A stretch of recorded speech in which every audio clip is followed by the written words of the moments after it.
everybody, and welcome to another episode of the Imaginary Boys podcast. I am one of the two hosts, Mr. Habanero, and I have my secondary host who is apparently feeling a lot better this week, Mr. Lettuce. How are you doing, Mr. Lettuce? I am rehydrated. That's good, man. Especially after your hardcore dispersal of liquids from last week, from what I heard. Yeah, no, it's that was some definite intestinal distress. I'm sorry to hear that, man. Hardcore. Yeah, you were you weren't afraid to let me know about it in detail in Discord last week. Well, I'm just a nasty mother. It's okay, man. I'm gonna try to push up my limits with you. Like I'm gonna see where you're like, no, that's just too much. Oh, dude, you're not gonna get that way with me. I don't think you're gonna be able to get that way with me. I mean, we've got all the time in the world, baby. I mean, it's just like I mean, you know, it makes me think of like it's so hard to get truly disgusting to a point of where I can't take it, because I have memories of like hanging out with my friends where, you know, we used to like we made fun of one of my friends because he's like I remember it so distinctly. He's like, "Yeah, man, like I got to try having like anal for the first time." And we were like, "Oh yeah, so you like the shit dick, huh?" And he's like, "No, shut up." And we just constantly made fun of him about it like for so long. So I mean, like I don't know. Like it's so hard to get truly disgusting with me and make me feel bad about it. Like so there you go. Now you know that story. How do you feel about that? Indifferent. Okay, good. So now we know where we stand at the moment. So after that nice little quick discussion about shit dick, I got an air fryer and I'm getting ready to cook it. Speaking of shit dick. Y'all want to talk about food after that little discussion right there?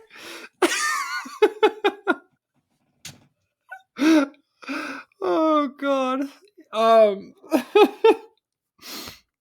Yeah. So I was talking about it just a little bit with Mr. Lettuce right before we started the podcast. Couple of days ago, I got a big old box from Amazon, and basically I got my hands on a very nice quality air fryer as well as a very nice quality espresso machine. My wonderful, lovely, amazing sister sent me for Christmas a $200 gift card for Amazon. And I basically, what happened was right before Christmas happened, I was in a conversation with my sister talking about air fryers. And I was very fascinated by them, mostly because shout out to Carly, by the way. Carly has a channel where she basically just cooks things in an air fryer. And I actually specifically got really interested in air fryers because I was keeping up with her channel and watching her show how to do various different kinds of recipes on her channel for her air fryer. I believe it's called Carlsberg Corner. So if you guys haven't already checked it out, you should go check out Carlsberg Corner. A good friend of mine and Lettuce's as well. And she makes really cool recipes in her air fryer, and that gave me inspiration to get one. And she also, you know, had some conversations with me multiple times about, you know, getting an air fryer. So I basically got to the point of where I was like, okay, I really want one. I want some advice. And I talked to my sister about it for a while. And that gave my sister the inspiration to send me a gift card on Amazon to buy an air fryer.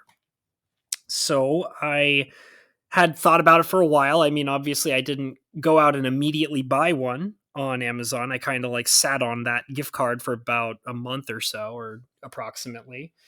And then I finally did some searching around and I found a very nice, high quality air fryer for under $100. Actually, it was under $100. And like I was like, well, I really want to get this. And I had to make sure that I read all the reviews and tried to weigh the pros and cons. And it turns out that that apparently everybody, the majority of people who go out and buy air fryers, apparently don't know how important it is to wash your air fryer before you use it. Yeah. Um, yeah, So I don't know how many of our listeners are experienced adults, but if you buy a kitchen appliance, it more than likely has manufacturing and shipping gunk yeah, on it, and like the only way you're gonna ever get it and be and some of this stuff could actually be harmful to you. yeah, like toxic. So if you read the instructions, it actually suggests like a thorough cleaning, Yeah, if not once, if not like twice, like 3 or 4 times. yeah, exactly. Um, so after after reading multiple reviews of multiple different air fryers, I went through a lot of them, and the biggest problems that I ran into while reading reviews is, and I saw this one frequently, is parts busting. So, like for example, like I was looking at one air fryer, and they're like, "Oh, the buttons, would bust," and they would show photos, and I'm like, "Okay, well that one's off the list then." Or the inside, rotating rotisserie has a plastic, rotation piece, and that busted, and they showed a photo, and I'm like, okay, well that's off the list, like that's no bueno. But one thing that every air fryer review has consistent is every single person has to complain about toxic smells and toxic tasting food. And so I just automatically disregard that information whenever I see it. And so the air fryer that I bought was the only one that didn't really have any reviews about parts busting. And also, there was one review that I thought was so funny that was just like one guy who was like, okay, like, and he wrote in capital letters, like he wrote it in all caps too. It made me laugh. He was just basically like, listen here, assholes, for everybody complaining about toxic smells and toxic food, wash your goddamn air fryer. Like, just wash it. And yeah, it was just so funny to me because he even said like you're going to want to wash it like 4 or 5 times before you even use it. So I've been Wash your Assad. yeah, just like what Lettuce just said, like just assume that it's covered in toxic materials and wash it like 4 or 5 times. Like Because it is. yeah, yeah. You know. Um I need to replace my microwave. I think it's starting to lose power.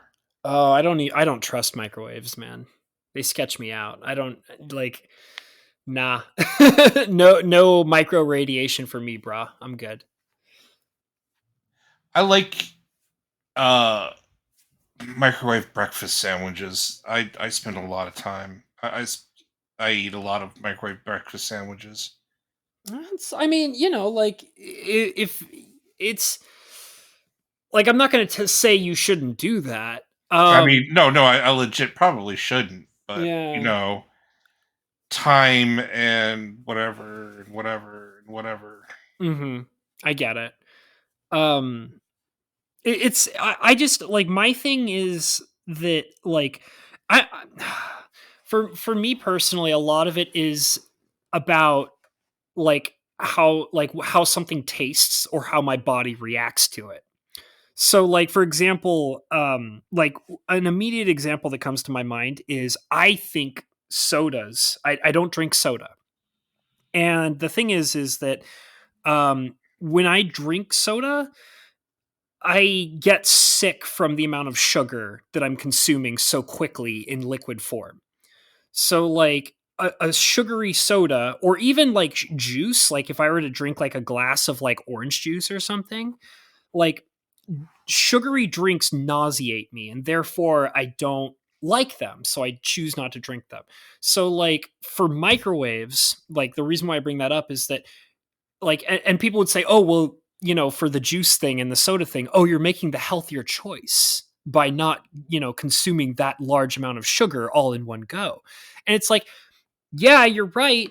Like that's true, but also it makes me sick, so I don't want to do it. So the thing is with microwaves is kind of the same thing, is that it's like people will tell me, "Oh, like it's so much healthier that you're not eating food from a microwave." And I'm like, "Yeah, I get that, but if it actually tasted good, like if food cooked in a microwave actually tasted good to me, I would probably do it more."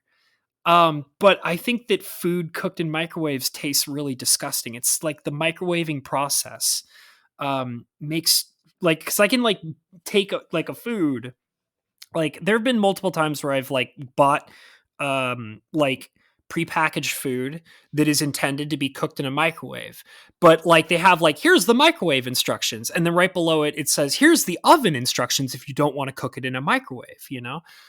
So it's like I could take the same prepackaged food and put it in a microwave, and take that other prepackaged food and put it in in an oven and cook them.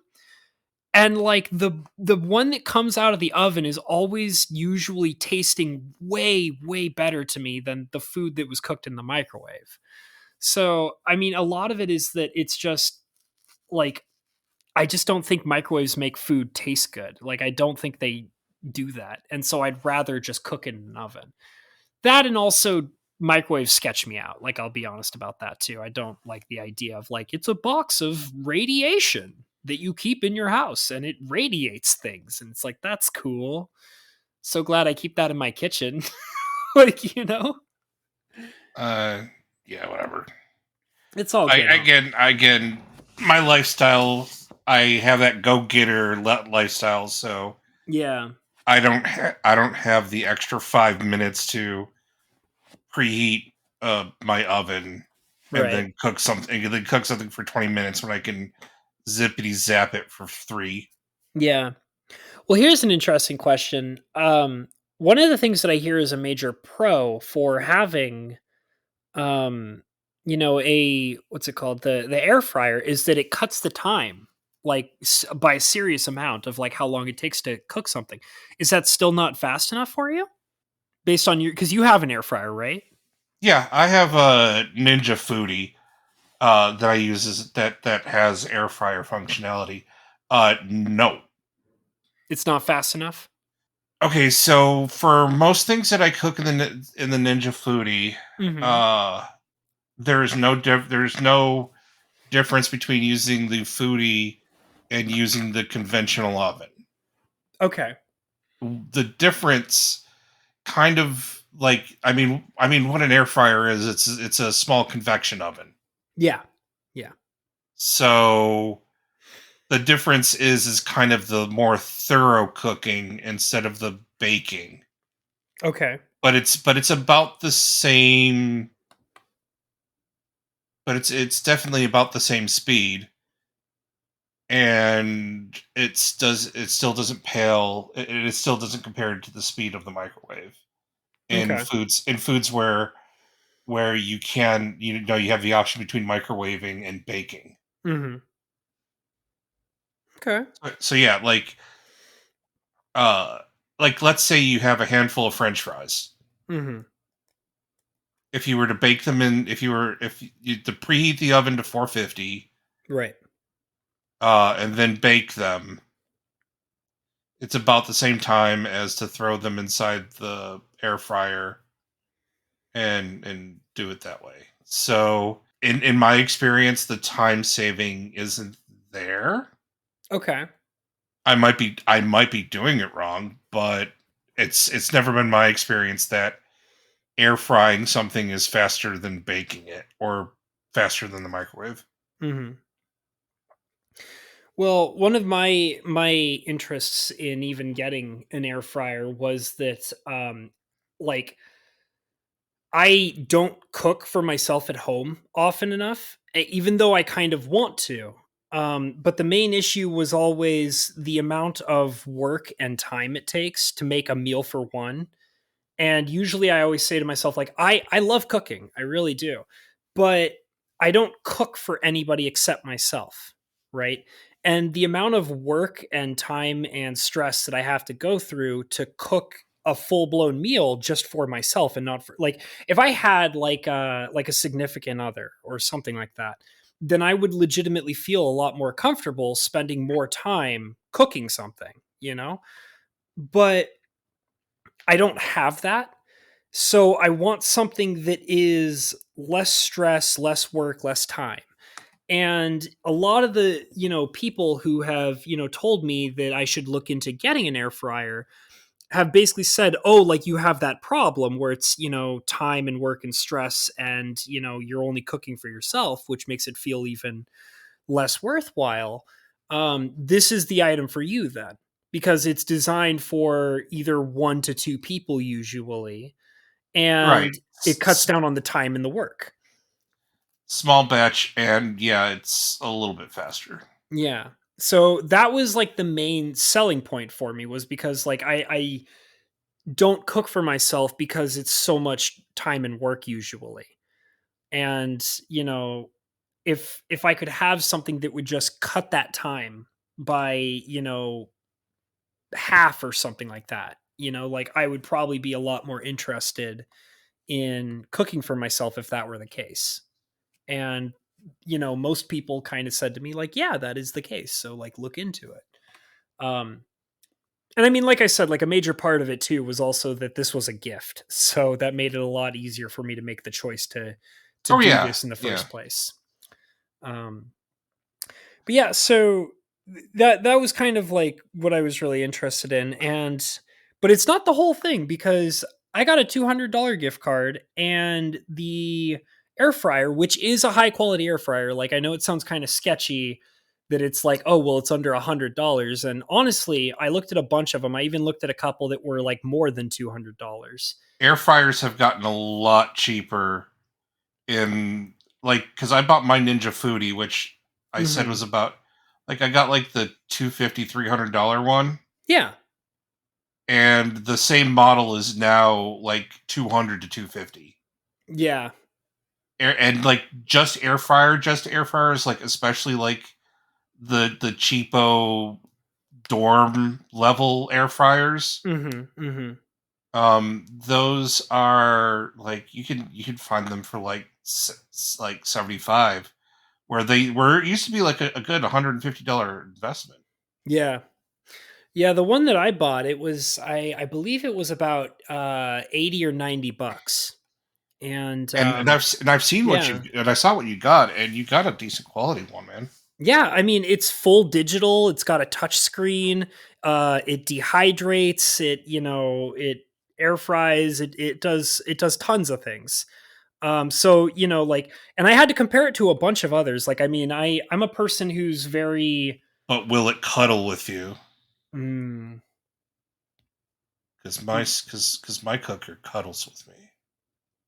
uh, see, I bought the one without the cuddle function, and I thought I was, Sucker. I know. Well, I had to save a little bit of money. So I bought the one without the cuddling function. I mean, if you're just gonna go ahead and make me feel bad about that, like, then screw you, dude. Like, I mean. Yeah, you're gonna have air fryer envy now. You're gonna have cooker envy. Cooker envy. Air fryer, why don't you cuddle with me anymore? Well, Because actually, I you never did from the start. because you never bought her flowers. I know. I know. Why don't you look at me when we make love? um yeah, so I mean, I had this big gift card. I bought a really good air fryer, but it was surprisingly cheaper than I was originally expecting it to be. Despite being a really high quality air fryer with plenty of good reviews on it and everything like that. So I was looking around a bit more and I realized, what I've always really wanted was, I've always wanted a high quality espresso machine. That's something that I wanted to, like, make high quality espresso and make fancy mochas and because I mean I love my French press. I adore it. In fact, actually, I'll probably, after learning the process of how an espresso machine works and how to properly make espresso, I will definitely still use my French press for sure. But Man, I just loved the idea of being able to have just like a super high quality fancy coffee drink, like I was in like an actual nice coffee shop of some sort. And after watching some videos about espresso machines and the process of making high quality espresso drinks, I decided I'm gonna buy an espresso machine, and that's what I'm gonna do with the rest of the money that I got in this gift card. And I found a good one, and I ordered it about the same time that I ordered the air fryer. So I they basically my air fryer and my espresso machine arrived at the same time, and I did the same process with the air fryer. I looked at a bunch of different espresso machines. I found some that were like $300, $400, but I was like, no way. I was like, give me something in like the $100 range that doesn't fall apart when I look at it too hard. um, so I bought a really nice high quality espresso machine that is about $120. So it went over the amount of money that I had left over. Um, now that I remember, I think it because I had to spend like $50 out of pocket to foot the rest of the bill for the espresso machine. And but it feels so worth it. Like, I mean, it's like I got an air fryer and I got an espresso machine, and the only thing that came out of pocket was like $50. So I'm feeling really damn good about that. And they both arrived yesterday, but I didn't have the time or energy to really mess around with them. And I spent all day today rigging up the espresso machine. That's basically what my whole day was spent on today. Um, and I'm actually tired because I've been standing and walking around the kitchen all day. I cleaned it. I cleaned that espresso machine because it has the same complaints as the air fryer, which is it tastes toxic, it smells toxic, blah blah blah blah. So I took that Oh espresso. yeah, oh Yeah, yeah. The little screens that they give you with those things. Yeah, those things are chock full of like manufacturing jizz. yeah, yeah, exactly. Um, and I mean, it says like like basically, I was like, okay, well, what I want to do is I want to run this machine like 5 times. I want to run it like 5 times with no coffee in it. And then on top of that, like even after the 5 times of like running it, they also say you should make sure that you run it. Like they basically say you're going to want to run hot water, like, run the machine without coffee before and after you make your coffee. So like run it through a cleaning process before you put actual coffee in it, then make your coffee, and then run it through another cleaning process afterwards. So that's what I did all day. I ran my coffee machine 5 times with no coffee until, because I mean it did actually produce like a toxic smell. It did. Like I can attest to that. It genuinely did that. Um, and after the fifth time of running the machine with no coffee in it, after the fifth time it ran, and I didn't smell any toxic plastic smell whatsoever. And I was like, okay, like like the first time it smelled awful, the second time it smelled awful, third time it was starting to smell less bad, fourth time it smelled much less bad, and then the fifth time it smelled totally fine. I didn't smell any toxic burning plastic or anything like that. So after the fifth time, I, did the proper process of running water through it, and then actually put coffee in it, made myself my first ever espresso, had that. It was delicious. It wasn't the most high quality espresso I've ever made, because I still don't know how to make a super high quality espresso yet. Um, but damn, it tasted great. Like it didn't taste like plastic or rubber or anything like that. It tasted great. Um, and then I cleaned it. And then a few hours later, I made another one. Hell yeah. So yeah, it's my current energy level is a combination of like 3 shots of espresso and also genuine excitement that I managed to get everything running correctly today for that espresso machine. Congratulations. Yeah, man. Um, you'll have to make me an espresso sometime. Yeah, dude. We're still planning to eventually meet up, right? Oh yeah, no. I like legit. Like I'll drive down to Habbo Town. Yeah, man. Dude, We'll hell we'll, we'll yeah. get we'll get the Habbo Hotel going. We'll plan something out. It'll be a good time, man. I'll bring some stogies. Oh, dude, yeah, that's right. I still want to smoke cigars. Oh, dude, We'll just oh, go ahead. we'll sit outside your apartment, smoking cigars, Oh, hell yeah. yelling at all the whippersnappers. Get off my porch. Even though I live like high up. Do Oh you like man. those Muppet, like the grouchy Muppet people up at the balcony? Yeah, critiquing like movies and stuff like that. Except for we're just critiquing your mom. Well, not maybe not your mom, but you know the other like somebody else's mom. Sure. There's some hot moms down there somewhere, I'm sure. Yeah, but we'll make them feel not hot. Yeah. And then they'll that's what turns them on, clearly. I don't I don't want to turn some random mom on. You don't? Are you sure? No. That's right. You're not much of a milfy guy, are you? No, I am 100% a milfy guy. Oh, okay, all right. I have my one milf. Okay. All right, man. Yeah. So now when I agitate the ladies, I'm doing it for shits and giggles. Just out of spite. Gotcha. Yeah. Well, you know what?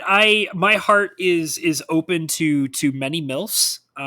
You can always feel free to contact me and tell me about your milfy goodness. I'm totally okay with that. Um, I told you about some of my milf escapades in Discord. yeah, you did. You definitely told me about some of those. Yeah, no, that's Yeah. I am a legend. Yeah, I mean that's one possible way to describe that one particular story you told me. Um, Maybe more legendary than specifically legend. Yeah, no, it's what I do. Like I Yeah, find man. like you know those old beer commercials, the Real Men of Genius. Yeah. Oh my god, those Yeah, are that's old. yeah. No, they should do an episode about me. Except for inventing like Real men of genius. Real men. Isn't that how they used to go? Like, and they would have like yeah, every time like they would say something, it would like echo in the background. Mister, get yourself cockblock instructor. I remember those.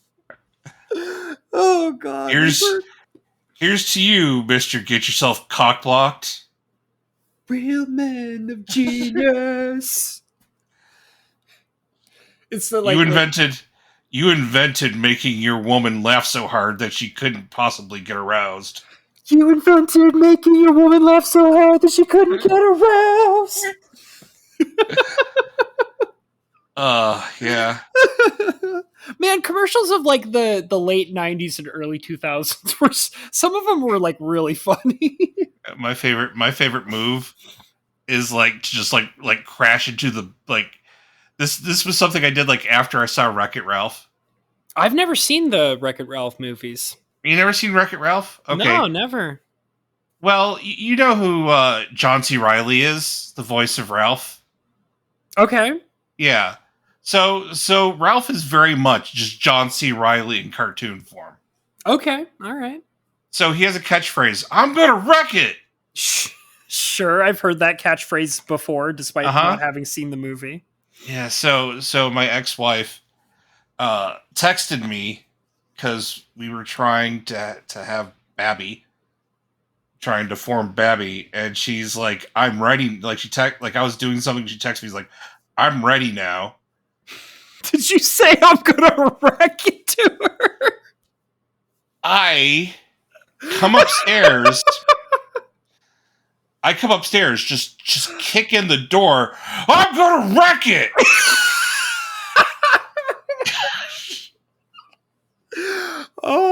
God. after about 10 minutes of laughter, she's like, "Sorry, I'm no longer ovulating."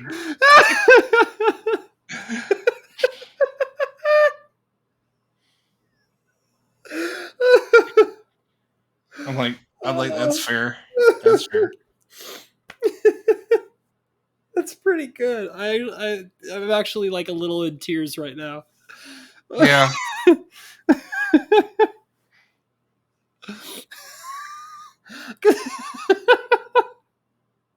Because I I'm can just imagine like because she's like in bed and yeah, like the because bedroom door is closed. she's in bed. Yeah, The door is a little ajar. sure. She's somewhat prepared, Yeah, like not fully. We're gonna get our romance on. Like we're not like cold and mechanical because we're just doing it just to try to make babby. yeah, yeah. So like she's like a little bit prepared. The door is slightly ajar. I kick the motherfucker open. I'm gonna wreck it. I can just imagine because it's gotta be dark in the room, but like the hall light is on, right? When you kick in the door. So it's just No, like your just massive silhouette, like with your foot out. no, the lights are on. Oh, okay. Like it was in the middle. This was a nooner. Like this was the middle of the day. There was natural light and stuff, and and like like after about 10 minutes of laughing, it's about as hard as you were laughing. It's like, yeah, I'm no longer ovulating. I'm like, oh, can I get the shit dick?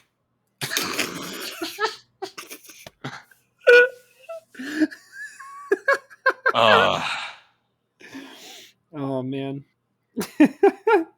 It actually makes me wonder if that because like I'm actually still friends with that guy, that story that I told you. I'm still really mhm. good friends with him. I don't know if he actually listens to this podcast, but I would love if he does and he like like left a comment down below. It's just like, hey man, stop it. It's been a decade, man. Let it go already. Oh man. Jesus. So yeah, no, you are going like we'll plan something out. We'll make. I'll show you how to make some like kick-ass chicken wings. Hell yeah, dude. In an air fryer? Hell yeah. Yeah, no, you definitely do it in an air fryer. Bruh. Yeah, that sounds so good. Yeah, can make some.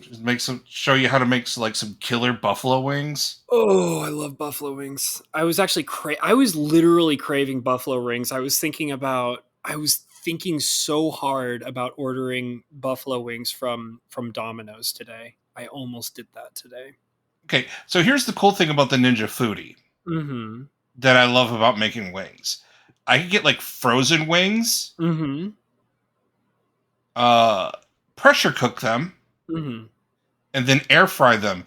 You get like the crispiest skin that way. I was literally just about to ask you if they come out crispy because that sounds so like right all up in my business, bro. Like the skin comes out crispy, and then I mean, you know what buffalo sauce is? Mm-hmm.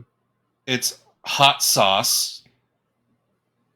Like you get yourself like half a stick of butter, some white vin. It's like No. half a stick of butter, like Oh, some white vinegar, some extra white vinegar, yeah. and then just hot sauce and garlic and smoked paprika to taste. Dude, the most mind-blowing thing ever is if you guys want to know the secret to like the best freaking buffalo sauce ever, butter.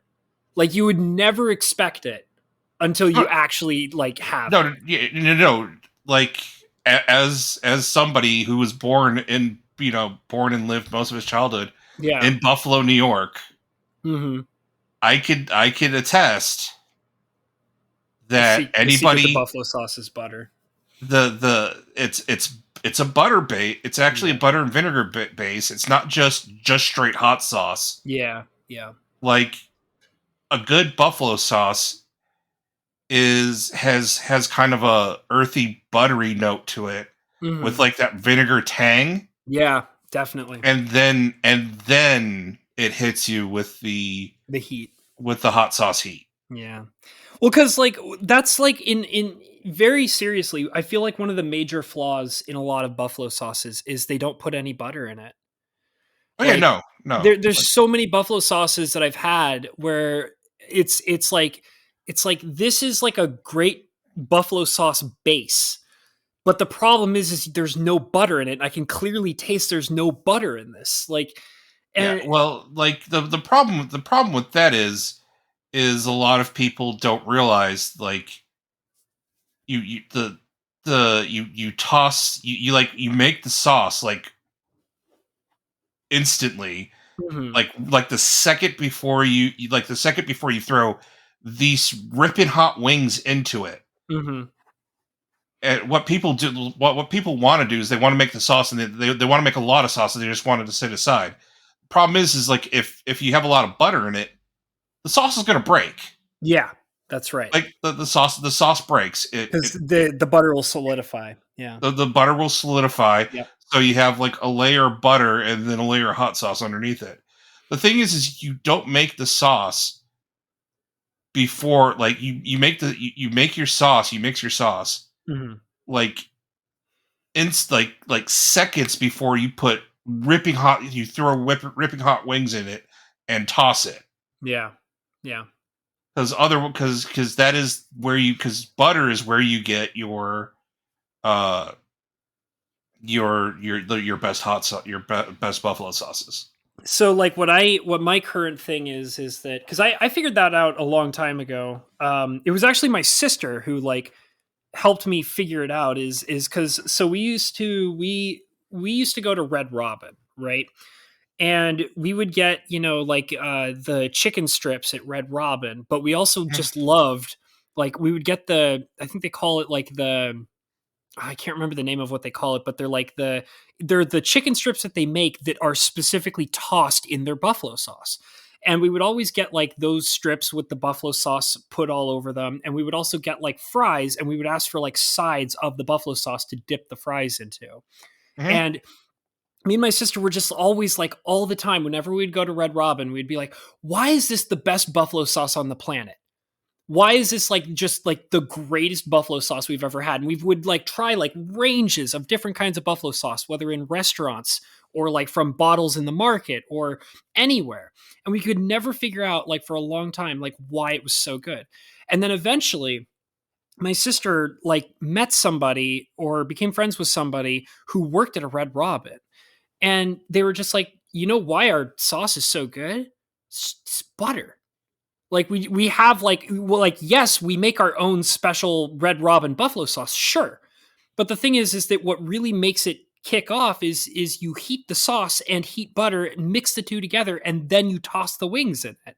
And or like the strips in it. And that's what makes it so good. And we are Yeah. like, no way. There's no way it's just butter. So like then me and my sister we started buying different kinds of buffalo sauce. And we would melt down butter and throw it in the buffalo sauce and then toss wings or strips in it.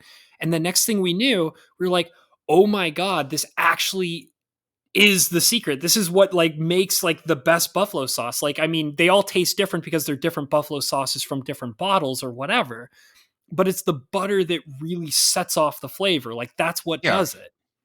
Yeah. Uh, It's because like ripping like flaming hot buffalo wings. mhm, You if you don't have the butter there to to kind of guide the heat through, yeah.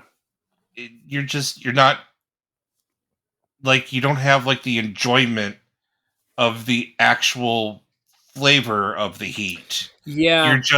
You're just going through an endurance challenge at that point. Well, and that's the thing that I also noticed is like when you would just buy like a bottle of buffalo sauce and not change anything about it, the flavor is always way too intense. It's way too intense. It's way too much.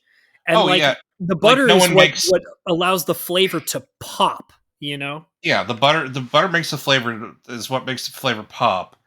Like you could get mild sauce, but the problem is like mild sauce isn't really all that mild. It's more of a Yeah, medium. yeah.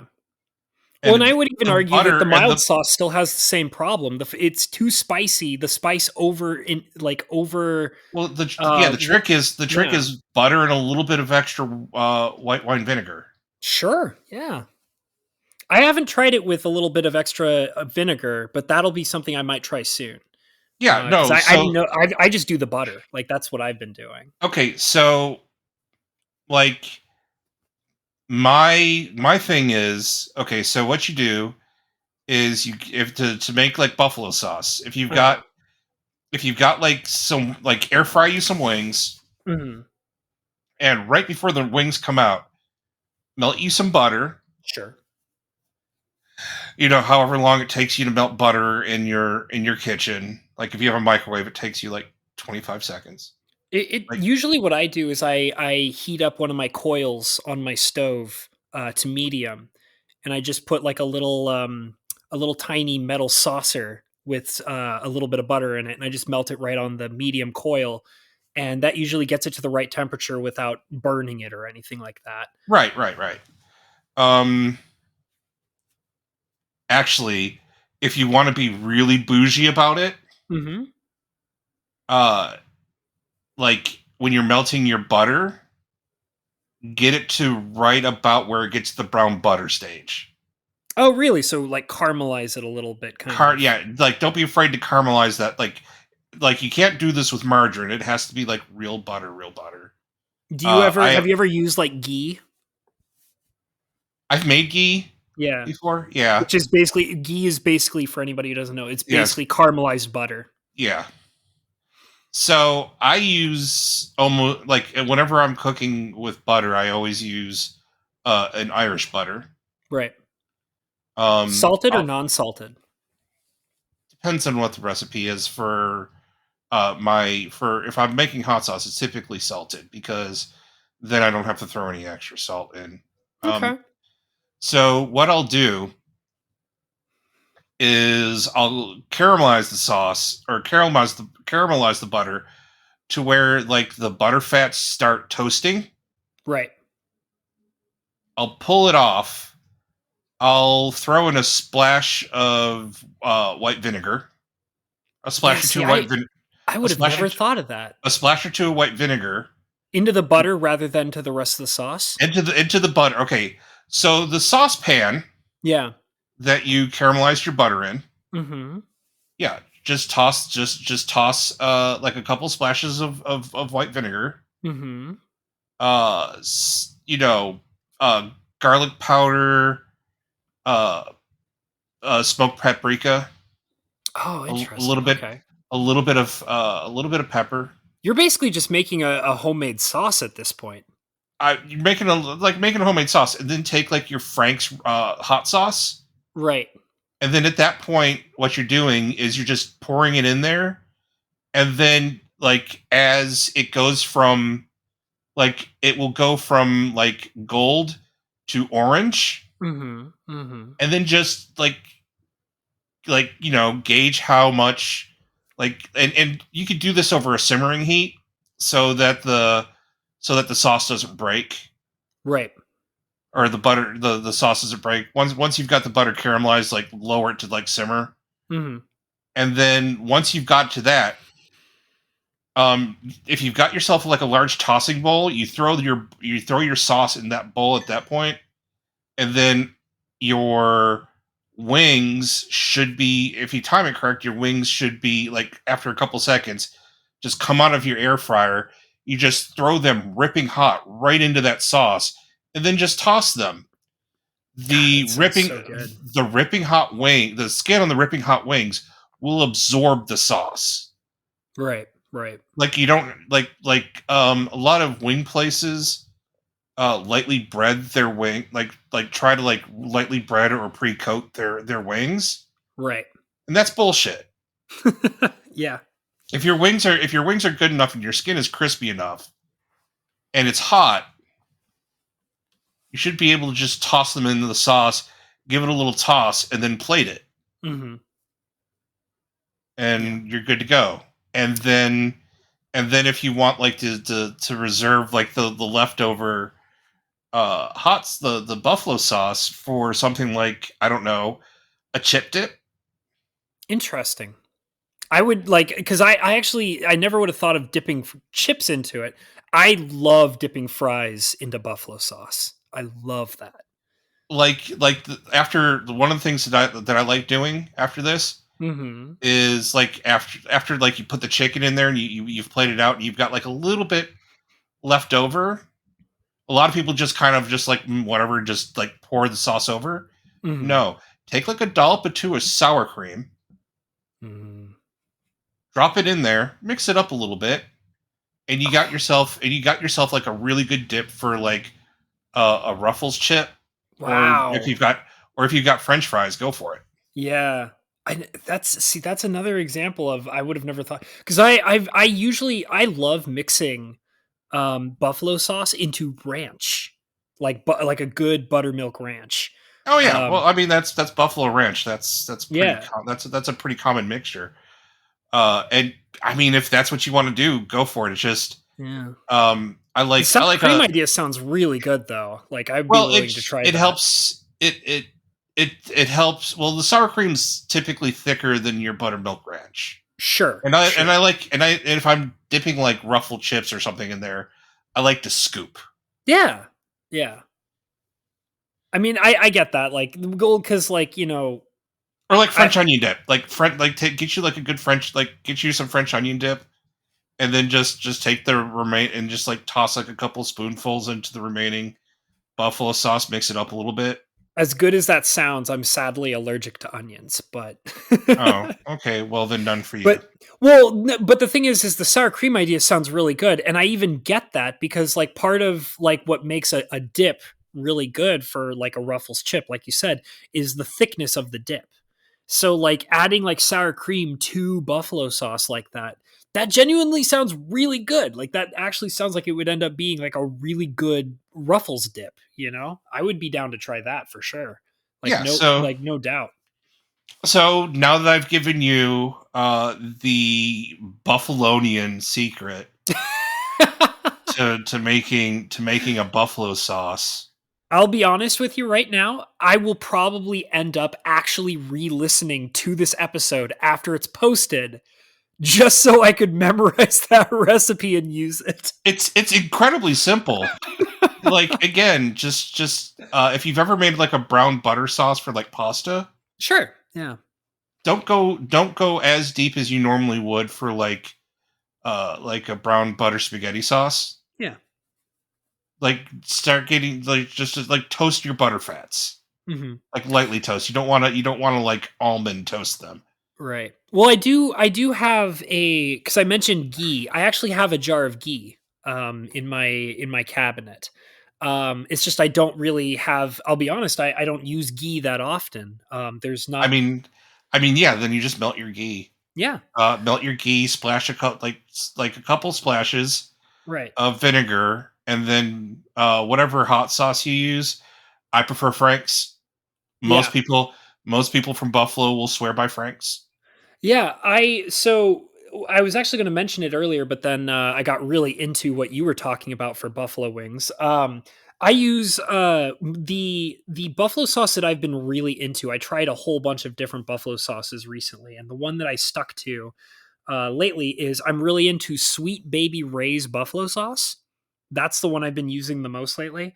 But I would never use it by itself because it is just like if you just use the Sweet Baby Ray's as itself out right out of the bottle, it's too much. It's way too much. It's way too intense with all of its flavors and its heat. But if you just straight up melt some butter and like mix in the Sweet Baby Ray's buffalo with that butter, it's been so good to me. Like it has been my favorite to toss my strips into and use on wings and things like that. And the butter really helps the Sweet Baby Ray's buffalo for sure. Um, but I mean, Yeah. if with But like a bottle of Frank's Red Hot Original Cayenne, yeah, uh, just like normal Frank's Red Hot Original Cayenne. hmm It's that's the buffalo base that most Buffalonians use. Okay. Well, I And mean then that's and they easy and cheaper to come by than Sweet Baby Ray's. Sweet Baby Ray's is a little more on the pricey side right. Well, I than mean, Frank's because Red it's Hot, it's supposed to be a quote unquote complete buffalo sauce. which it's not. I would never agree with that. Right. Again, butter. Yeah. Butter makes butter makes a difference. But yeah, no, ghee, just melt off your ghee a little bit. Yeah. Splash a couple of extra splashes of vinegar into that. And then, get you some garlic powder, like put in some garlic powder and some pepper to taste. Yeah. If you got smoked paprika, throw that in there as well. I know I have paprika. I'm not sure if it's smoked though. I mean, it probably doesn't need to be smoked, Mhm. Mhm. but I like the way the smoked paprika works with the brown butter Right. Right. I get or that. ghee. That's the way to use it anyways. Like, I mean, I would definitely prefer the smoked because it's got that kind of mesquite taste to it, that very light smoky Exactly, flavor to it that it exactly. makes all the difference. It kind of like is a cheat to make your wings taste like they were smoked Mm. God damn it! Now I wings. want wings. I want them so bad, and I don't have wings in my house right now. Grocery store, like as I said, uh, like air fryer. Um,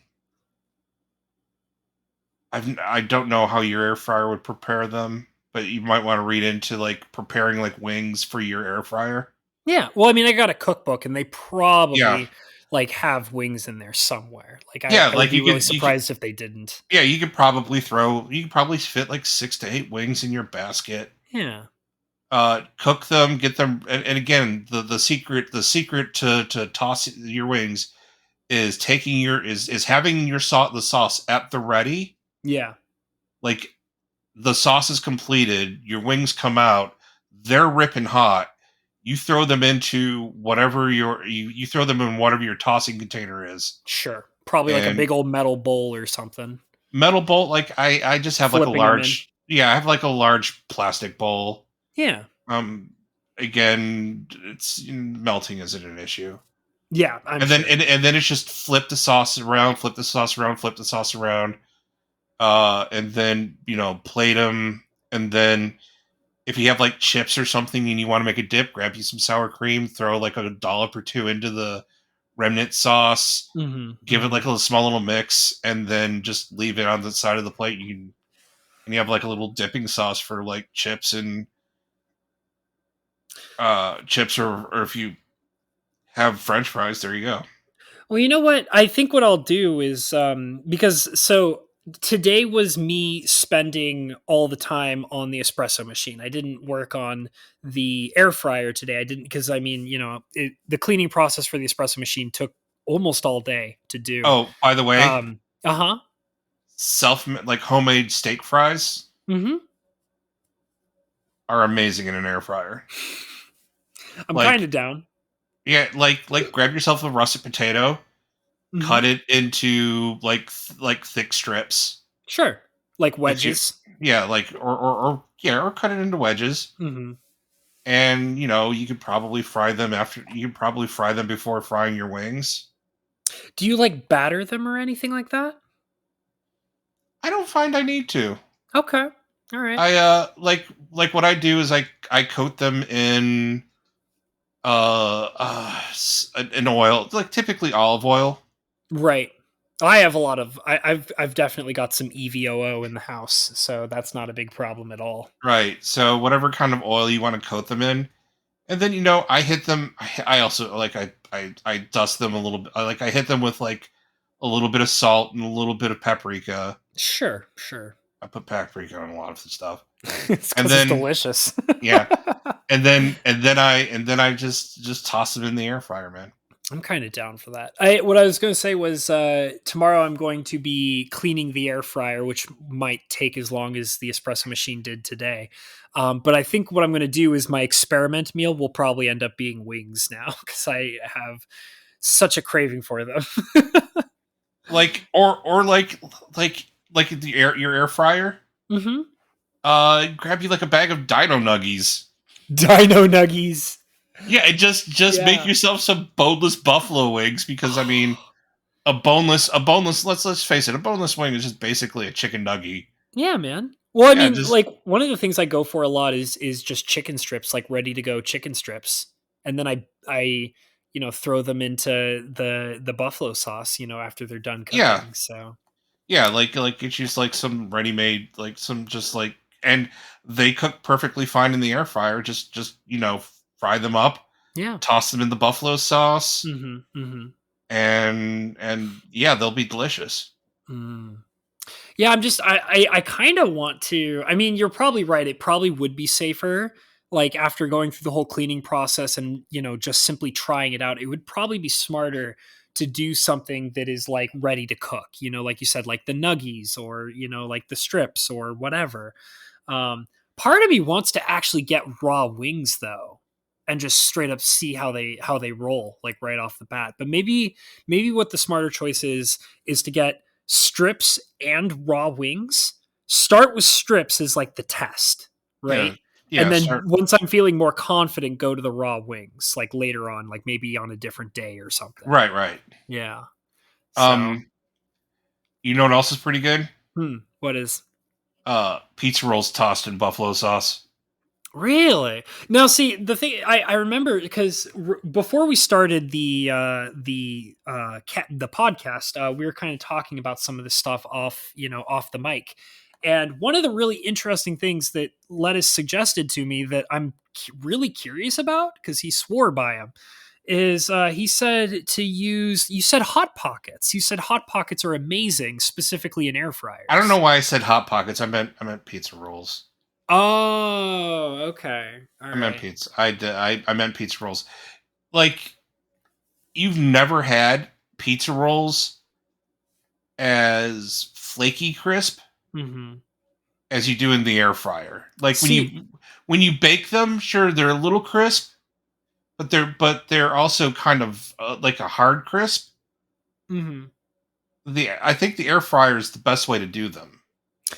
Well, the thing is that like when it comes to pizza rolls, I usually call them like because I always think of like Tostinos, and I would usually call them Tostinos indigestion rolls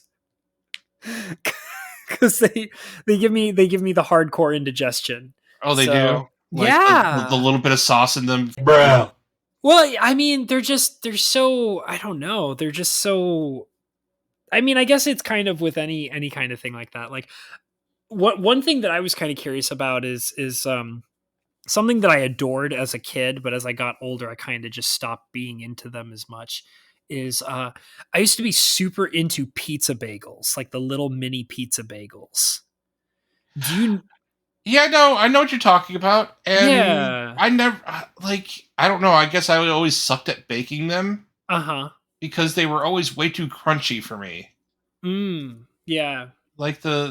You would think the bag like a good bagel, like a good Hmm. bagel has a nice has like a nice chew to it. Yeah. Yeah. Pizza bagels always seem to have like a lot of crunch, like a pretzel crunch, Right. Right. and where the toppings was the only thing that was like kind of chewy. Um. So there's actually kind of a trick to it. Um and it's a little more difficult to do it in an oven. Like, I mean, it's easy to do in a microwave, but you can do it in an oven. And so, do you know the concept of baking like a turkey? Like, let's just for a second pretend that it's like Thanksgiving, right? And you want to bake like a turkey, but the biggest problem is your turkey dries out, right? So the way that you solve that is you trap it in a bag and that keeps in the moisture, right? Like so a lot of people swear by like paper bagging a turkey. So Done that once or that's twice. huh? I've done that once. Yeah. The same concept goes for a lot of other foods you would bake. It's not specifically a bag, but there is like a trick to it where one of the secrets is you lay a pan, right? And like a nonstick pan or whatever. And then you get what's called like a baking tray, right?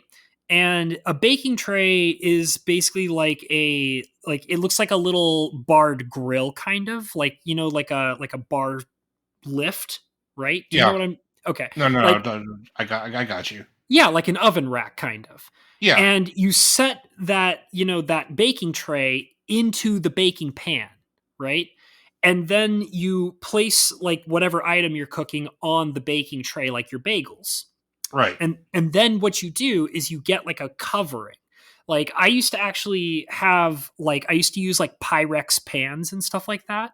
Mm-hmm. And you would first lay a small layer of water in the baking pan, Yeah. lay your food on the tray above the water, and then put like a Pyrex pan over the top. And then you bake that. And what that does is it basically evaporates the water on the bottom of the tray, and then the food catches it, but also the Pyrex pan on the top prevents the moisture from leaving. So like Right. you can apply that to basically any food that you would be concerned about drying out in that kind of situation. Oh, that So sounds way too much. That just sounds like way too much trouble for pizza bagels. if I'm well, if I'm being no, perfectly you're right. honest, You're right. like if I'm putting that much problem, if having to put that much mechanical engineering Uh-huh. into something, then I'm Well, rethinking when I'm eating. the reason If the if I'm eating pizza bagels, 9 times out of 10 I've probably microwaved them. yeah. Well, so I used to work in the reason why I know that trick so well is I used to work in a restaurant for a while that specialized in their desserts. And they were really famous for a couple of very specific desserts that they made, where specifically one of the big ones, one of their top sellers was a bread pudding that they would make every day, and they would sell them out like all the time. And that was literally the secret that they taught me was when you were preparing these desserts, you would bake them in a pan and you would trap the moisture underneath, like you would have a multi-layered pan. You'd put them Right. on the rack, and then you'd have a pan of water below them, and then you would have a covering over the top, and you would bake them all together and then serve them hot like that. And then sometimes they would, if they had like one of those desserts on the fly, you would do the exact same trick but in a microwave. So like they would have like a special microwave specifically for that purpose, and you would just basically do the exact same trick but in a downsized fashion, where you would instead have this was actually the coolest trick, was because it's really simple to do. You would have a saucer, like a small saucer that is microwave friendly, and then you would put like a cup inside the saucer upside down, and you would put around the cup in the saucer a layer of water, and then you would place the cake on top of the cup, and then you would put a dish over the top and then microwave that. And that would evaporate all the water, and then the heat would cook the cake like it should, but the water would evaporate and soak into the cake, giving it a nice hot but fluffy and moist texture at the same time without drying it out. Yeah, I'm familiar Um, with that one. yeah. Um, so I mean, there's a way to do it in an oven, which is a lot more complicated, and it has to be done in a proper serving size. And then there's a way that I just explained to do it on the fly if you're working with like a microwave or something like that. But that's the trick, and I applied that to a whole bunch of different things. After I learned that trick in that restaurant, I started doing that all the time for plenty of different things that I would bake. I used it for cakes. Used it for different. I even tried reproducing their bread pudding at one point and used it then. Mm. It's not the same with cookies. You got to be careful with that. It's a little difficult with cookies, but if you can figure out the basic gist of it, you can reproduce it to some degree for cookies as well. So, You, but go ahead. Sorry. what's really cool that I like using my air fryer for? What? Hard boiling eggs. We were talking about that a little bit, like right before we started too, because I was curious about Scotch eggs. I really wanted to do that. So. Yeah, you were talking about Scotch eggs. My problem with Scotch eggs is Scotch eggs are just I Scotch eggs are just a pain in the ass to prepare. Yeah. Well, I've never made them before, but it sounds like you've actually tried to do it before and they're a pain in the ass. Okay, well, first of all, you've got to soft boil an egg. Sure. You've got to peel the soft boiled egg. I'm actually really good at peeling soft boiled and hard boiled eggs. I have a I trick mean, to it. I'm really good at peeling hard boiled eggs. Hmm. I'm not so good at peeling uh Soft boiled. soft Yeah. boiled eggs. It's because the skin doesn't separate properly from the flesh of the egg, and that makes it difficult to peel them. But Do you like? Do you like? I have a problem with it. Like even I try to do the I try like my easy method for hard boiled eggs is ice bath, and then once you're in the ice bath, just I take what it, but like I take my eggs and I just kind of tumble them around hmm a inside two metal bowls, hmm hmm and then I just leave them in back in the back in the ice bath. right. So I used And to. that seems to work well for me, especially if you've ever worked with quail eggs. Have you ever worked with quail eggs? I have not. I have never worked with quail eggs before. During the spring and summer, I my ex-wife has quails, Hmm. and and if her quails make an excess of eggs, I typically buy the excess off of her. Quail eggs are They're yummy. delicious. Yeah, they're delicious. I've had them Mm. before. I've just never prepared them before. Oh, they're easy to prepare. Mm. So I was gonna tell you some of the secrets I have for soft boiled eggs because in a different restaurant that I worked in, they used to soft boil eggs for a lot of different reasons, and they would always give me the soft boiled eggs to peel because I was one of the few people who was relatively good at not destroying them. So the thing is that having them in ice baths is difficult because when you ice bathe a soft boiled egg, the skin hardens and sticks to the flesh of the egg, which is okay for hard boiled eggs because it usually separates just fine because the flesh of the egg is not as soft. Because when you deal with the skin of the egg from the flesh of a soft boiled egg, the egg is not fully cooked all the way to hard boiled, which means it rips easier. So the secret for peeling a soft boiled egg is, and there is some finesse to it too. Like you actually do have to be really careful with it because even with this method that I have, you can still destroy it. So a part of it is also just being patient as well. But the major secret is you don't bathe it in ice water. You actually bathe it in room temperature water or just a little bit colder than room temperature water.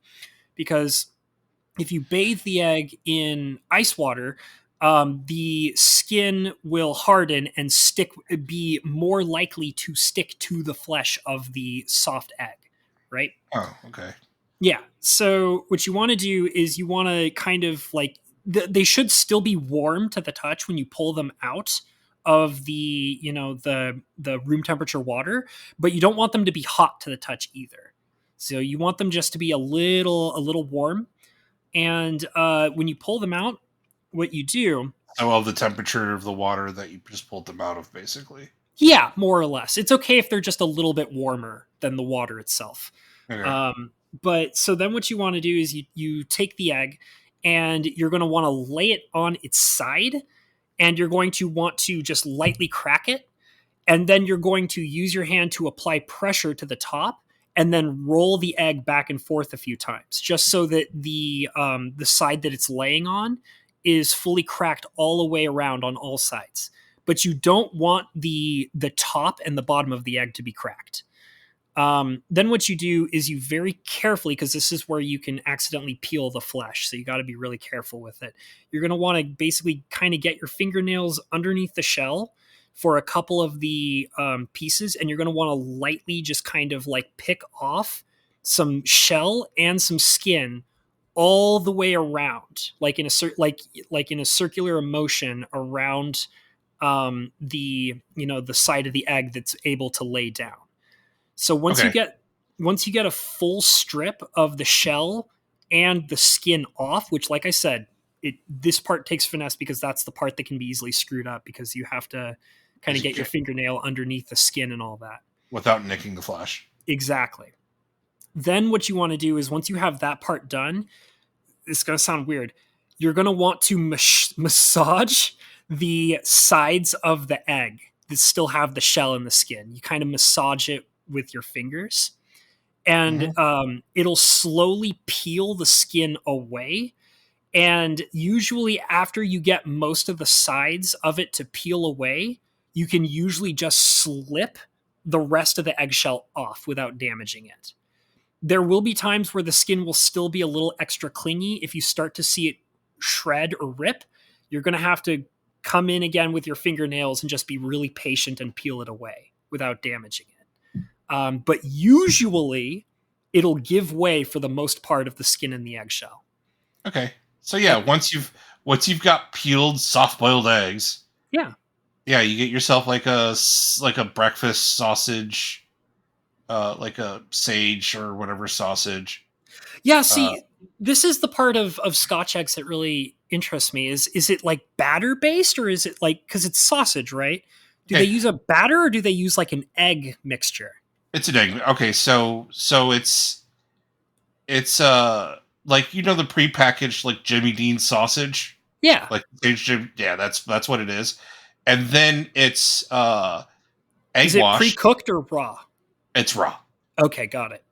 Okay, so what you got to do is you got to like take like a bunch of that like take that sausage meat Hmm. and like put like and then cover your like cover your hand in a sheet of it, like Right. pat it out to its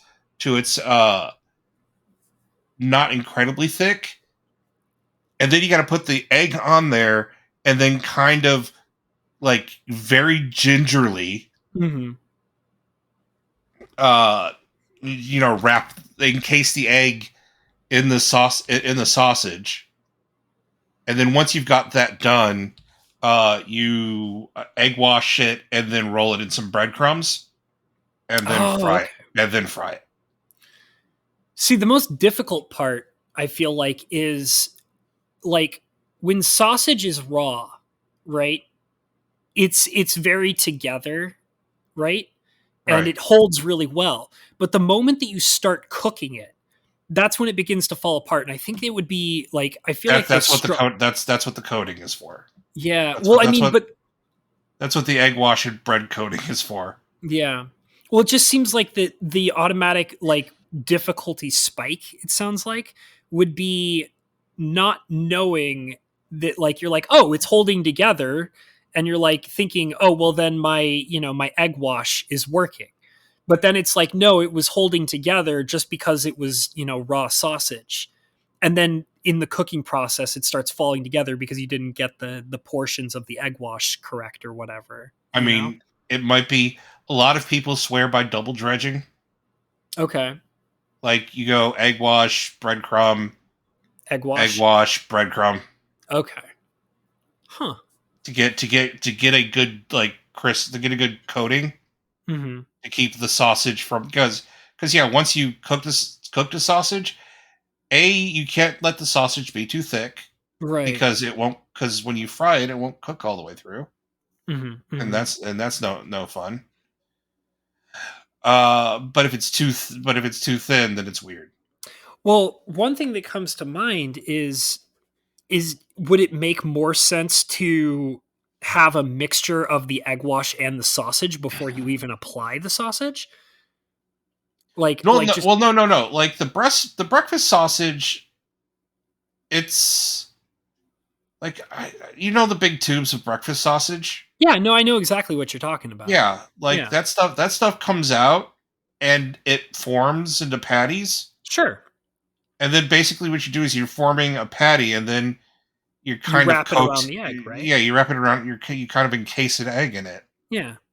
Well, I'm just wondering if maybe the consistency would hold together better if you kind of like have the sausage mixed with the egg wash to begin with. No, You don't think so? no, because I think you'd be cutting your sausage at that point. Hmm. Like you want the structural integrity of the sausage to stay pretty much what it is. Yeah. You don't want to cut it. The egg wash is just mostly to get the breadcrumbs to stick. Hmm. See, I wouldn't have expected that. I would have thought that the egg wash was in general just supposed to hold the entire thing together all together, like not just specifically the No, breadcrumbs. the breadcrumb coating is what's supposed to hold it all together, I believe. Oh, that's interesting. Yeah, I would love to try. Like, there's a few different things specifically involving eggs that I And really wanted to I try. don't even know if that would work in an air fryer. You think Yeah, you think it would, there's a but recipe in the air fryer cookbook that I have oh, for there Scotch is. eggs. Yeah, Oh, well, that's that's how we cool. got on the topic in the first place when I before we started the podcast was because I was flipping through it real quick and I saw Scotch eggs and I was like, ooh, Scotch eggs. I've never air fried a Scotch egg. I've always deep Hmm. fried them. Let's see if I can. Let's see. I see Cajun chicken tenders. I see 5 spice sticky chicken. I see, what is this? Fried mozzarella sticks. I mean, Stromboli, which actually looks like a hot pocket. that's kind of what a stromboli is. Never heard of a stromboli before. Do you know what a calzone is? Yeah, I know what a calzone is. Yeah, stromboli and calzone are basically the same thing. Hey, look at this. Garlic lemon chicken legs. I say look at this as I'm speaking to you over, Yeah, with no camera. Look at this. Lettuce, look at this one. Um, I don't see the Scotch eggs right away, but that's okay. But there was definitely a Scotch egg recipe in here for sure. So many things I want to try out in here. French toast sticks, breakfast sandwiches, and breakfast pizza. Never seen a breakfast pizza before. you've never seen a breakfast pizza? No, I didn't even know that was a thing. Yeah, breakfast pizza is basically an unfolded omelet. Oh, that sounds so good. Oh, omelets. Oh, that sounds so good. Um, I was mentioning eggs earlier. Have you ever, like, this is completely off the topic of air fryers. Have you ever had pickled eggs before, Lettuce? Once, not a fan. Really? Oh. So, I first of all have a recipe for pickled eggs that sounds really good, but I've never tried it before. But I have actually had really delicious pickled eggs before. Like really, really good pickled eggs. Um, there's a restaurant in my town that specializes in like they serve all sorts of delicious things. Um, but they even do an actual Japanese style ramen there that is really delicious. Um, but they specialize in pickling things, all sorts of different things, and they make basically the best pickled eggs I've ever had before. Like they're so good. Um, and they're super duper spicy as well. They do them with habanero peppers actually. In fact, Look at actually, you. I know. Well, so yeah, I've actually gotten their pickled eggs before, and they know that I love habanero peppers. So whenever I would order a pickled egg from the restaurant, they would always, because they know me there, they would include habanero peppers with mine because most people are like, oh no, I don't want the habanero pepper; it's too hot. But they would always include one with my pickled egg, um, which you'd have to kind of order special. Used to do a special salad there. That was so they did a wedge salad. That was like the freaking best wedge salad I think I've ever had. And the secret to it was that they would fry pork belly for their wedge salad. Like they would give you like fresh off the fryer, piping hot pork belly slabs to go with your wedge salad. And they would also slice up a pickled egg to go with it too. Oh my god, lettuce is so damn good. Okay, so it's a wedge of cabbage Yeah. Have you never had a wedge salad before? No, I've had a wedge of wedge. I've had wedge salad Yeah. before. Just a wedge of salad coated in whatever dressing. They would do a homemade blue cheese sauce. Everything, pretty much, Right. almost all the stuff they do there was homemade. So like they would. I guess I'm just not a fan of blue cheese. Oh, I love blue Which is cheese. weird. Which is weird because you know a lot of people are like, "Oh, you're Buffalo. You got to dip your wings in blue cheese." I'm like, "No, ranch is fine, guys. Yeah, I mean, I don't. Don't I don't." can understand why people don't like it. So I mean, I've never had a problem with people who don't like blue cheese. I love blue cheese sauce. I love a good blue cheese sauce. I really do. Right. Um, Well, no. Like I've been chided, you know, because apparently dipping your wings in anything other than blue cheese is blasphemy. And I'm like, blue cheese ranch. I yeah. prefer I prefer the tanginess of the ranch. People who give you a bad time about blue cheese, just be like, fuck those Bruh. guys. Like, like whatever, man. I was like, so no, it's the rite of passage is supposed to be buffalo wings dipped in blue cheese, and I'm like, Hmm, wait, nope, just give me ranch. I'm a that's fine. pussy. That's fine. I'm a big baby. You what? I'm a big baby. I don't like my blue cheese. Whatever. I mean, I I love, like, my thing about food is I have some various different rules about food. And I mean, I like the unique flavors of all sorts of different things. I mean, like, I've had frog legs, I like them. I've had escargot, I like escargot. I've had beef tartare, I like beef tartare. I like oysters on the half shell.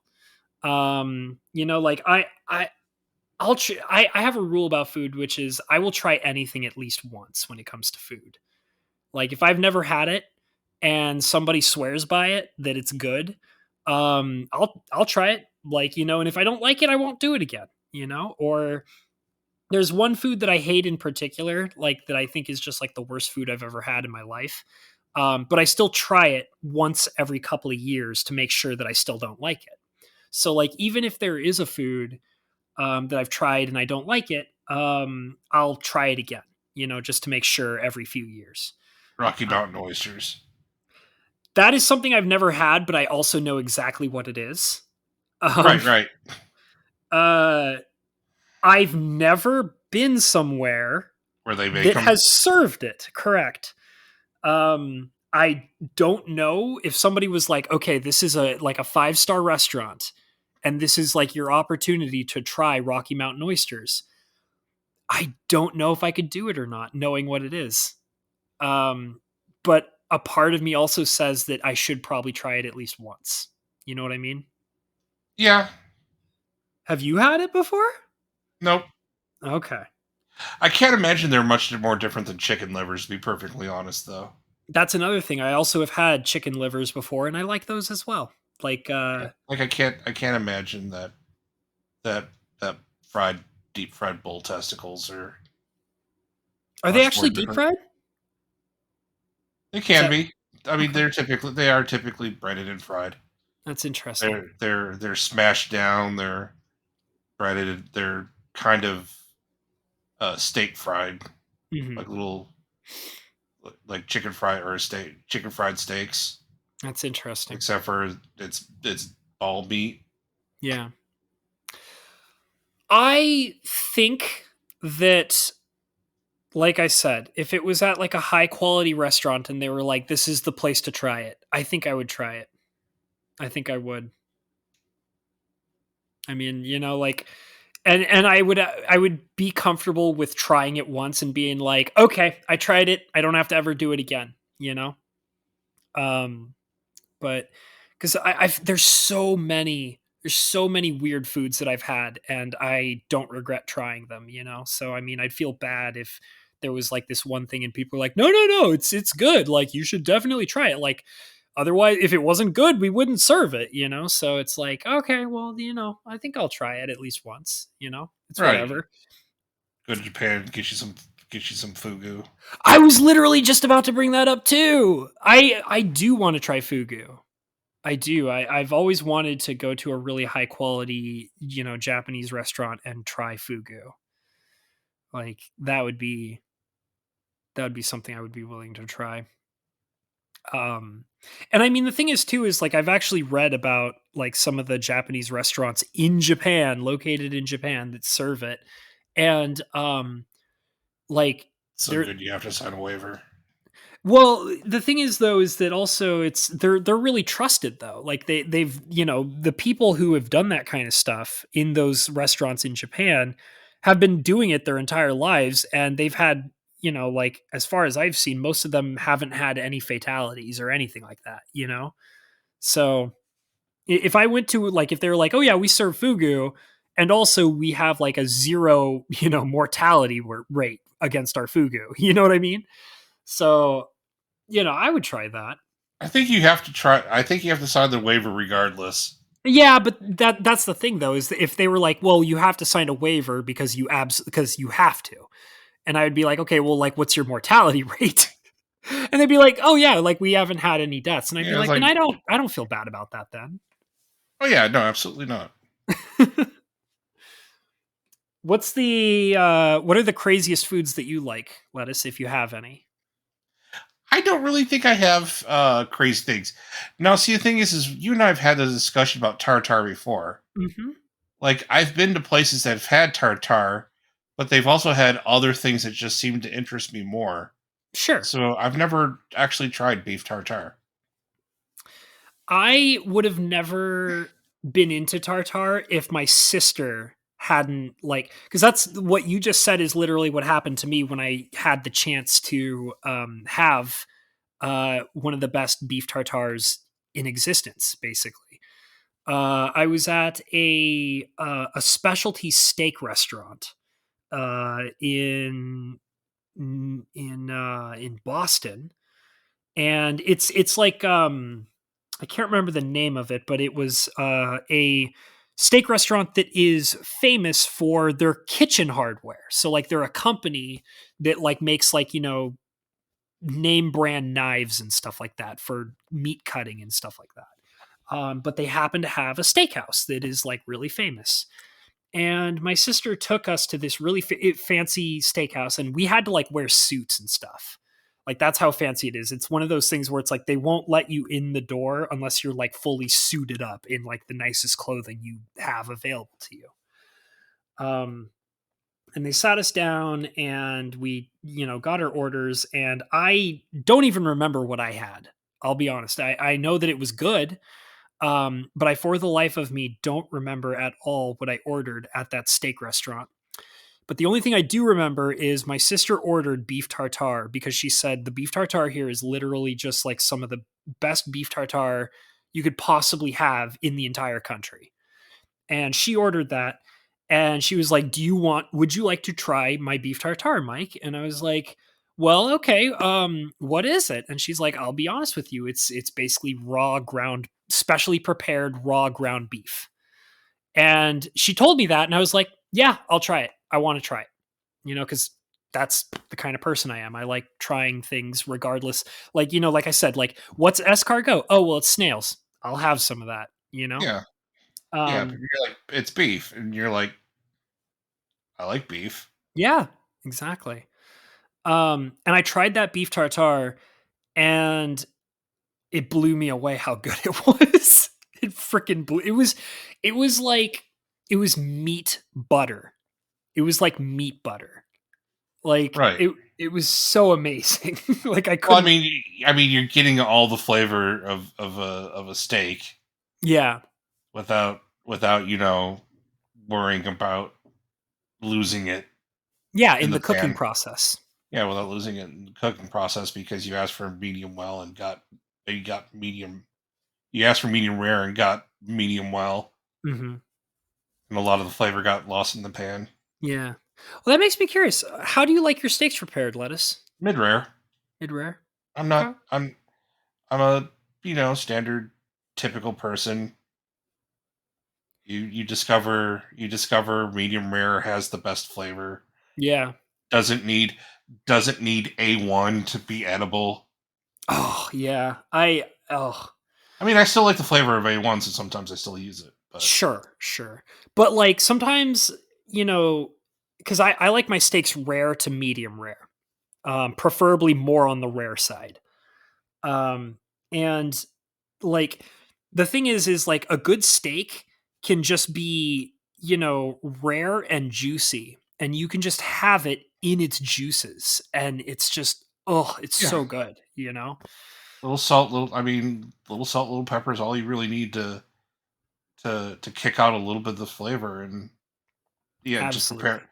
just prepare. Just the your steak sauce is the juices from the cooking. Yeah, exactly. Like sometimes they'll give you like a little dish of like pan drippings or something like Mhm. that. Yeah. Oh, so good. So damn good. um but yeah, man, Yeah, I you're making me hungry. It's like 1 o'clock here. dude, I've been hungry since we first started talking about the air fryer. Since like the beginning, like 10 minutes of this episode, pretty much. Uh It's like, like where am I gonna, the thing is, like, where am I gonna get a New York strip steak at this hour of the night? oh yeah, no way. Like there's no way. I mean, Okay.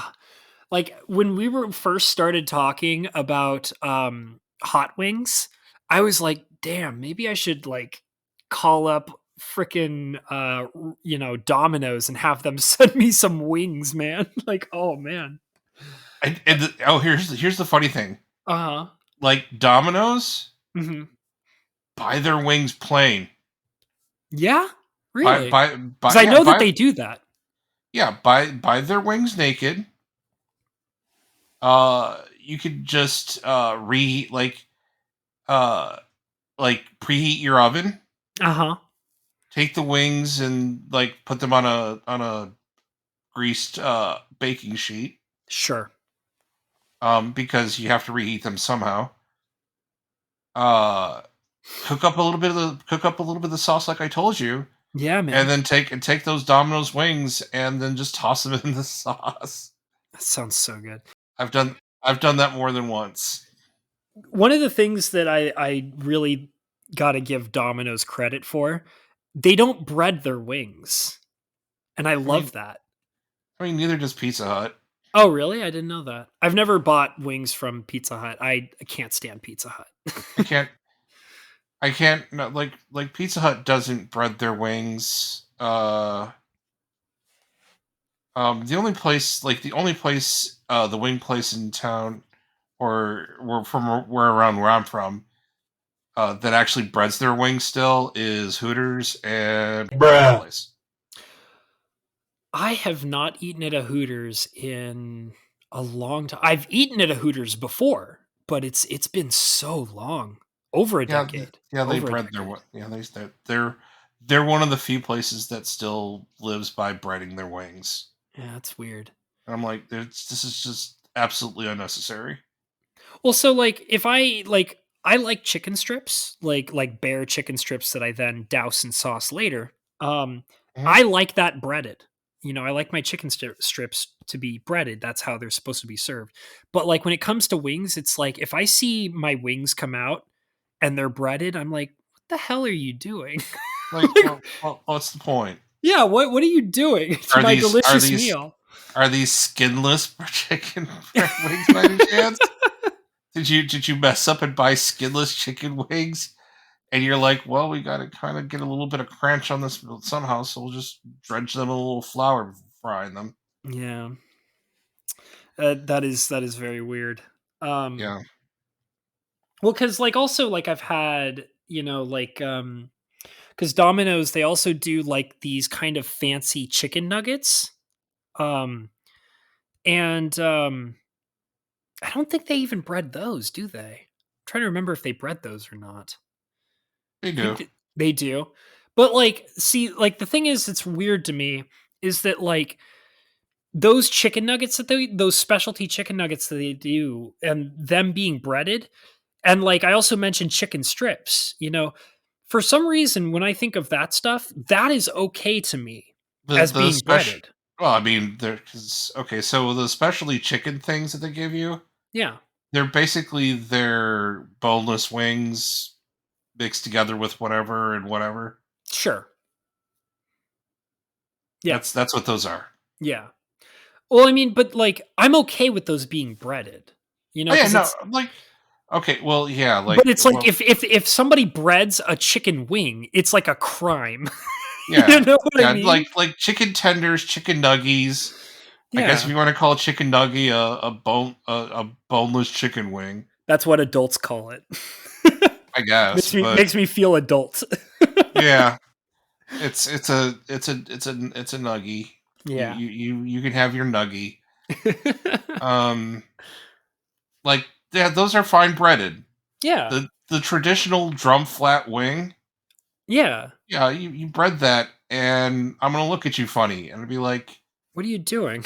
like it's got a skin. If you cook it properly, the skin crisps up, Yeah. and if it's hot, whatever sauce you put on it, it's going to absorb that sauce, Mhm. and you don't need the breading to act as a source of friction to keep the sauce on the wing. Yeah. Yeah. I just think it's really funny how it's like when it comes to like, nuggets or strips, it's like, "Oh yeah, like those should be breaded. That's fine." But it's like when you're dealing with wings and legs, it's like, "Dude, if you bread those, I'm going to smack you. Like don't do that. What are you doing?" Actually, Like, one of my favorite road foods at this point is Chick-fil-A's grilled chicken nuggets. oh, see, I don't have any Chick-fil-A's where I live. Or at least not in town where I live anyways. I think there might be a few like in a different town some distance away, but Okay, I mean that seems unusual because I know where you live yeah. ish, and I didn't think Chick-fil-A got up into because I know there was Chick-fil-A's in California, Yeah, well, I've but been to Chick-fil-A's before. It's just but I didn't think it had gotten that far up north. yeah. Well, I've also had what's the other one called? Popeyes before too. Um I can't Popeyes is stand also Popeyes. you can't stand them. No, it's yeah. I like both of them, but I feel kind of equal about them, Like I would definitely say that I feel like Popeyes is a little bit spicier than Chick-fil-A. Like they just kind of like not necessarily like spicy as in heat, but like they have like more spice in I their mean, that's their thing. yeah. That's that is a that's a Cajun style Right. fried chicken, whereas Chick Fil A is more of a Southern style Hmm. fried Yeah, chicken. that's interesting. I think I would like I mean, I don't really have any particular preference over either or. But I definitely remember that Popeyes like their spicier food kind of like stood out a lot more to me because I love myself some good spicy food. You are a spicy man. I am indeed. Oh, I definitely am very excited to experiment a lot more with the air fryer. And I'm kind of glad that I got to hear your experiences about it as well, like your experiences and what you've kind of like worked with for your air fryer as well. Um, Makes me feel a little bit more confident going into it because I've never had one before. I've never really used one at all or anything like that. So I'm a little excited and glad that I know multiple people now that have some pretty good experience with it. Oh yeah, once you get the manufacturing and shipping jank off of it, Yeah, it's a like a little normal human being should. like every normal human being should. Again, kids, if you're listening and you buy a new appliance, Clean it. clean it. The re- Usually there's a pre-use like don't be afraid to read the effing manual yeah. because typically there's pre-use instructions on that Hmm.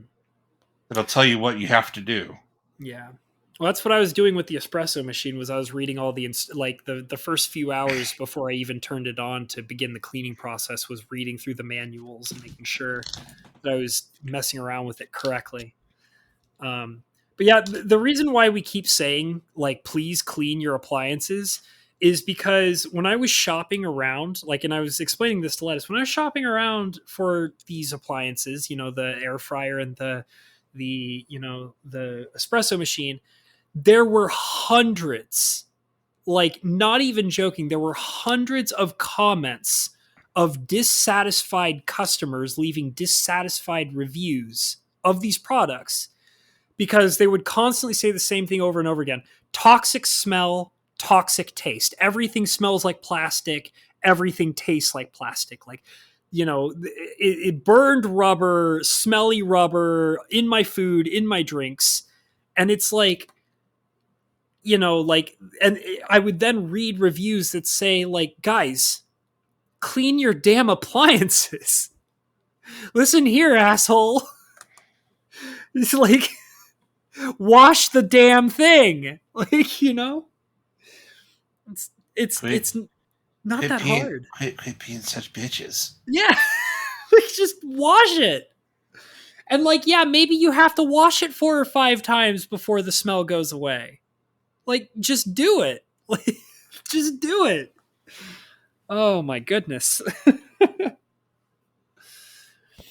Well, I think we should probably start wrapping it up. It's kind of fun that we got to have a foodie episode, buddy.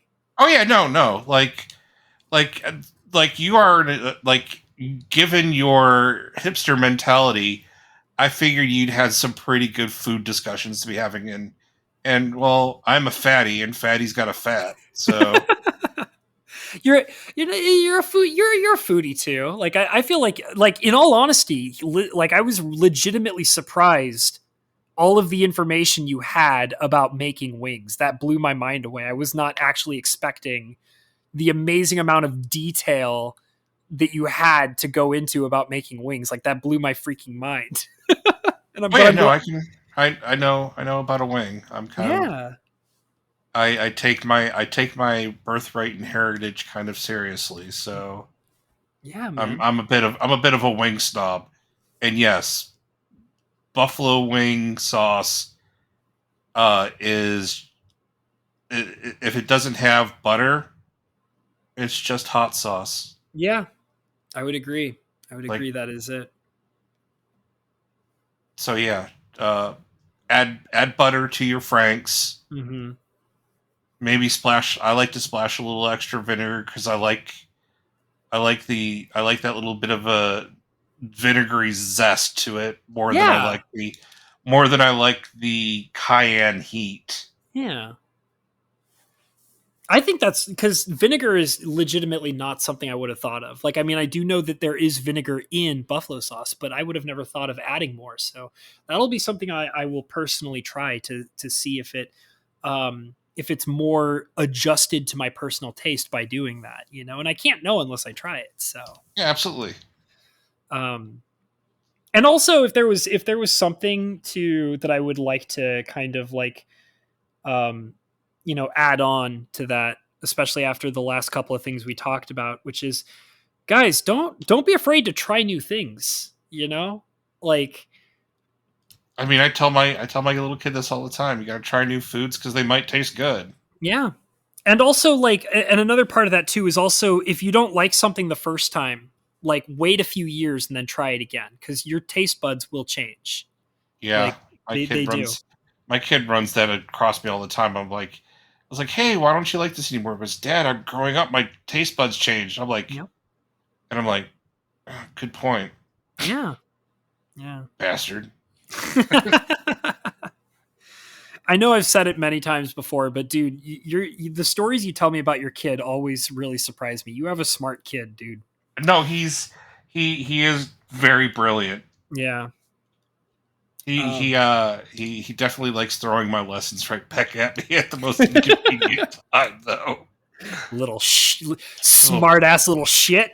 Oh, motherfucker. Bruh.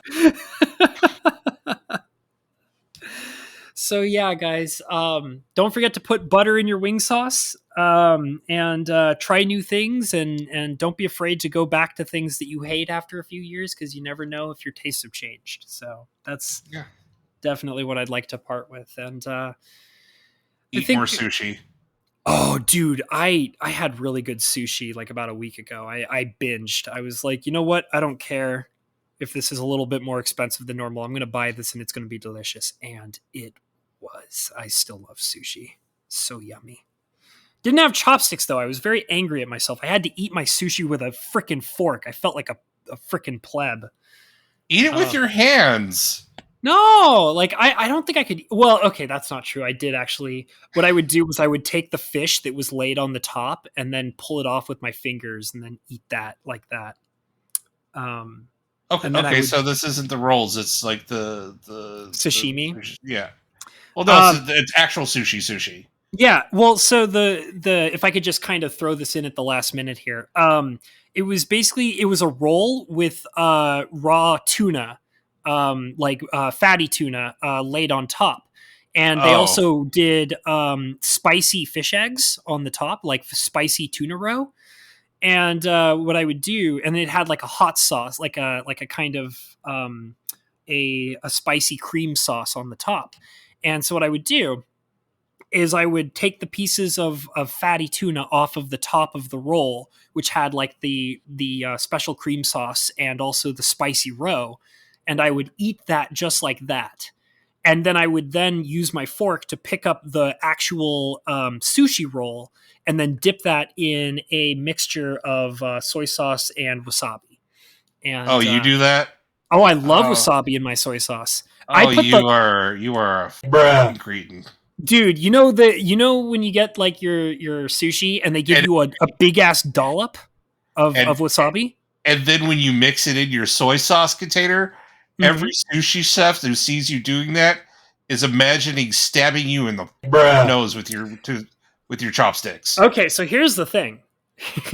I've heard from many different people that that you're not supposed to actually put wasabi in your soy sauce and like eat your sushi with wasabi. I don't care. I like it. I mean, you do you, boo. But I'm going to tell you, your sushi chef is looking at you, fascinating about braining you through your nose with a chopstick. Listen, okay, if I don't get enough credit for eating the raw sashimi off the top without any sauce or any, I don't dip that in the soy sauce because that's the best part. That is literally the highest quality part and the best tasting part of the whole damn thing. You don't put soy sauce on that. I will eat that raw, no problem. But when it comes to the actual roll, I ain't feeling no guilt in dipping that in soy sauce and wasabi. I like it that way, and I don't care what anybody says about it. So there you go. So what you do with the roll part is you put wasabi on one end, and then you dip the other end of the soy sauce, and then you eat it that way. Is that how you're supposed to do it? Yeah. I didn't actually know that. I just assumed like that you're just supposed to mix it into the soy sauce and then eat it that way. No, I did not know that. You put like a tiny little dab. Okay, so for the rolls, yeah, you could put the rolls that stand up on one side. You put like a little dab on the top, because a sushi roll bite, like a piece of a roll, is supposed to be eaten in one bite. Yeah, you dip one end. You dip the bottom end of the soy sauce. You have like a small dab of wasabi on the top of the roll, and then you pop it in, and you eat it that way. Okay. Well, I'll try it that way. I thought that the implication was that you're just not supposed to eat the wasabi at all. And like that's why they get mad. Well, no. You eat no, they give you the wasabi. They give you the wasabi, and then they give you the pickled ginger to eat afterwards to cleanse your palate. No, I know that. Like you're supposed to eat the ginger in between slices. I know that. I know some people who eat the pickled ginger on top of the roll pieces. That's stupid.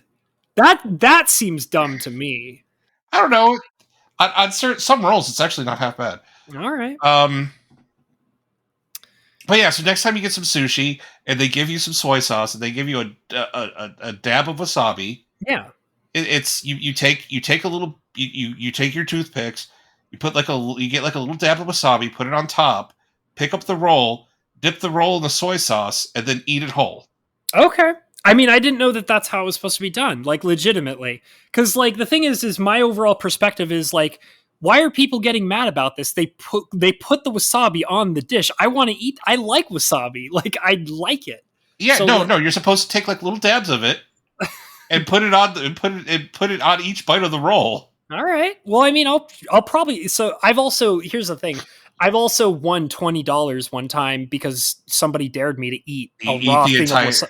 Or Yeah. to eat the entire dollop. Yeah. I've done Or that. like eat this pistachio ice cream. Yeah. I love Nice. I love wasabi. So I mean, I wouldn't pass up a chance to like eat it. Like that was my issue. Like, cause I thought people were like, well, you're just not supposed to use it. And I'm like, well, that's stupid Oh because yeah, it's no, that's delicious. dumb. That's dumb. No, it's there to be used. And actually, like the sushi ball with the sashimi laid on top of that. Yeah. What you're supposed to do is you're supposed to take the fish off the ball, smear the wasabi on the bottom of that thing, put it back on the rice ball, and then you Mm. you dip the fish part in the soy sauce, not the rice part. Oh. A lot of people dip the rice, but then the rice ball falls apart.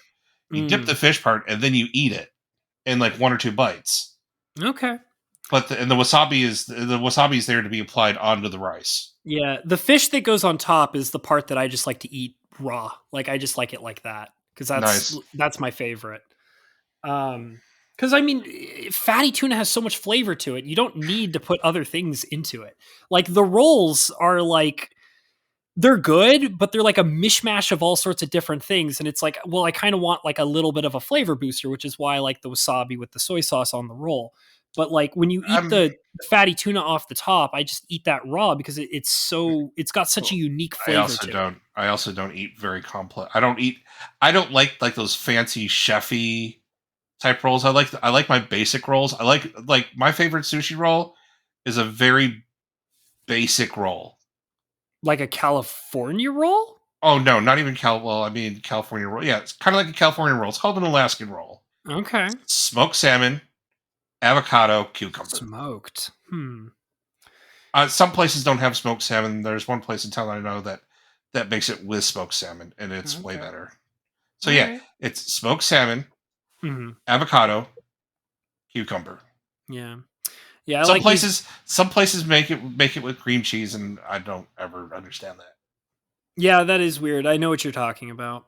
I mean, I'm all about like the bluefin, yellowtail, fatty, like salmon is good, but salmon is like a cheaper fish, And it's the tunas just really stand out because they're so flavorful. Like tuna is like for a sushi roll is such a flavorful fish. No, it actually is. It's just Yeah.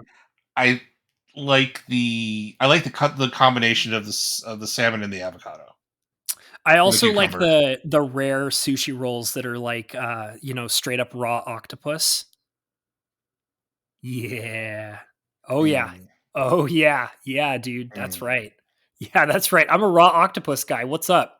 What is up? All right, we really have to end this. We've gone on way too. We went on longer than This expected because is we started talking about sushi. oh yeah, no. This was a 2 hour food episode, ladies and gentlemen. You're gonna be listening to this, and you're gonna get hungry. That's right. And we just started geeking out about food. Yeah, So we're food geeks. I hope you've gotten some good ideas. I hope you learned how to make buffalo sauce. Hmm.